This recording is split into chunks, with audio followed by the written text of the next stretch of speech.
Pag-usapan natin ngayon yung nangyaring oral argument sa Supreme Court tungkol sa PhilHealth issue kahapon. Napakaganda yung mga pangyari at ito yung ating napakagaling na Supreme Court Justice Amy Javier. Direktang tinanong niya ang taga PhilHealth, kaya nyo bang mag-operate na kahit zero subsidy, hindi kayo tulungan ng gobyerno? Kasi yon ang sinasabi ng Pangulo, sinasabi ng Senado, mga Kongreso na ang daming pera ng PhilHealth, kaya nila yan. Nako, lumalabas sa hearing na ang daming liabilities ng PhilHealth. Yung financial statement nila is kulang na kulang, misstated.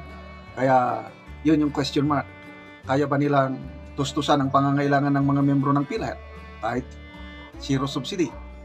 Okay, so ito, post balita ng ABS-CBN News. Pakinggan natin, din bigyan natin ng reaction mamaya.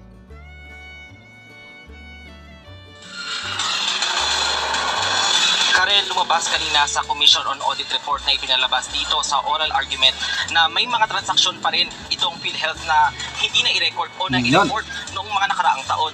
Ibig sabihin, Karen, maaaring mas malaki pa yung liabilities ng PhilHealth than previously reported. Sinabi naman ng isang Supreme Court. Yun, mas malaki ang liabilities kaysa yung assets niya.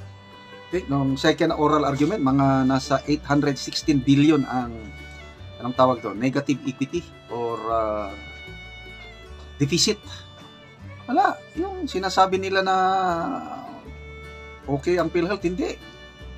Yung unang oral argument niya, sabi ni Justice Javier, bankrupt na ang PhilHealth according to COA reports. So yun. Maraming hindi na i-report nga liabilities ng PhilHealth.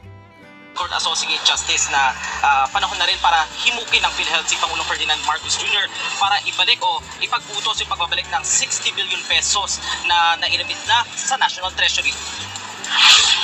Sa ikatlong araw ng oral arguments para sa paglilipat ng 60 billion pesos na umano'y excess funds ng PhilHealth sa National Treasury noong isang taon, naging sentro ng usapin ay kung kakayanin pa ng ahensya na mag-operate kung walang pondong nanggagaling sa gobyerno. Lumalabas kasi sa report ng Commission on Audit na may iba pang transaksyon ng PhilHealth na hindi pa na i-report. Based on these COA reports, do you think PhilHealth still has the ability to continue as a going concern without aid from the national government? PhilHealth is a government-owned and controlled corporation, and PhilHealth can continuously implement this program, can operate, Your Honor, even, as you mentioned, Your Honor, without a subsidy from the national government. Are you telling the court that never has the national government rescued PhilHealth? Your Honor, when it comes to its inability, supposed inability to meet or pay all its liabilities. Hindi pa naman dumating sa... Hindi pa dumating sa puntong yun. PhilHealth continuously implement its program. We have the DBM, we have the Department of Finance, and other government agencies, Your Honor, looking into the operations. Pinag-usapan din sa oral arguments kung paano nga ba ginagamit ang kanilang pondo para sa mga benepisyo ng mga direct at indirect contributors nito at kung napabuti pa ang paglilipat ng 60 billion pesos sa Treasury. Sabi ng Bureau of Treasury, hamon sa PhilHealth ang anyay structural absorptive capacity issue. Ibig sabihin, kulang anya ng tauhan, mga ospital at ilang equipment para maipatupad ang ilang programa ng PhilHealth. Number one, the insufficiency of the compensation for our healthcare workers or healthcare professionals. Number two, hospitals, healthcare facilities, even if there is even if benefit expansions occur, if there is no hospital within the vicinity of a specific beneficiary, particularly an indigent beneficiary, then they will not be able to avail of these expanded benefits.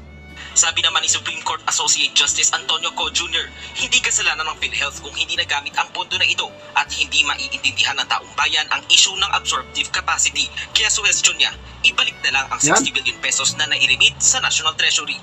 Current administration agrees with your observation, which is why this particular case under litigation has been the signal it has been using to increase the benefits. If the current administration recognize that, very thank you. And therefore, they should bring back the money back to PhilHealth. Para naman sa ilang petitioner, mas maraming tanong ang lumulutang kaysa sa sagot habang tumatagal ang oral arguments. Hopefully the government realizes na ang bawat Pilipino nangangailangan ng tulong at may urgency na magkaroon ng access para may panggastos tayo kapag tayo ay nagkakasakit.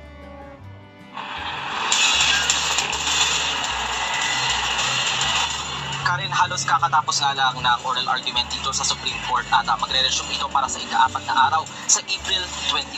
Kanina naman nanawagan yung ilang grupo na nagkilos protesta dito sa harap ng SC na sana magdesisyon yung Korte Suprema na maibalik yung pondo sa PhilHealth para magamit pa yung pondo sa ilang programa ng PhilHealth at makinabang din yung impact health workers.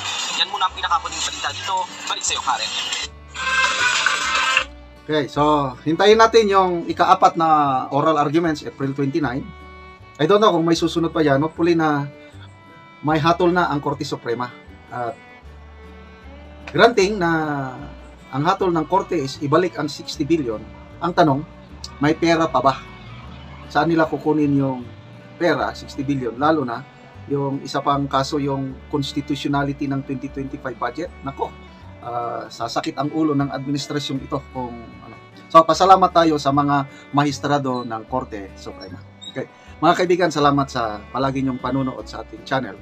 Nakakatulong po kayo ng malaki sa Tribong Talaandig dahil ang income sa channel na ito, namimigay tayo ng libreng yero at pako para sa tribo para maayos ang kanilang sira-sirang bahay. So panoorin nyo ang video na ito, makita nyo ang kalunos-lunos na kalagayan ng bahay ng Talaandig, tumutulo na, kailangan na nila ng tulong at salamat nandyan kayo na tumutulong. So ituloy nyo lang ang panonood, lalo na yung hindi nyo pag-skip ng ads. Naanami diri sa Masimag ug among bisitahon sa ang balay nga guba na gyud ug magtulo na. Ayo! Mayong hapon. Mayong hapon. Oo, mayong hapon. Karon mao na niya ang balay ilang nanay. Na tulo na gyud. Oo, naa sa planggana. Ug ang ilang balay buslot na yun, guba-guba na ang ilang balay. Ang dagas nga tubig ikan sa ilang atok. Oo. Panagid. Pila na ni nanay katuig yung balay nanay? Wala balay. 25 on. 25 na katuig. Oh, dubay-dubay na gyud. 20 years na ni nga balay. Ang balay ni nanay, so iyang kasaluron ra sa planggana kung muulan. Ay ilang kahimtang mo na ni guba na kanila, guba na gyud ang ilang balay.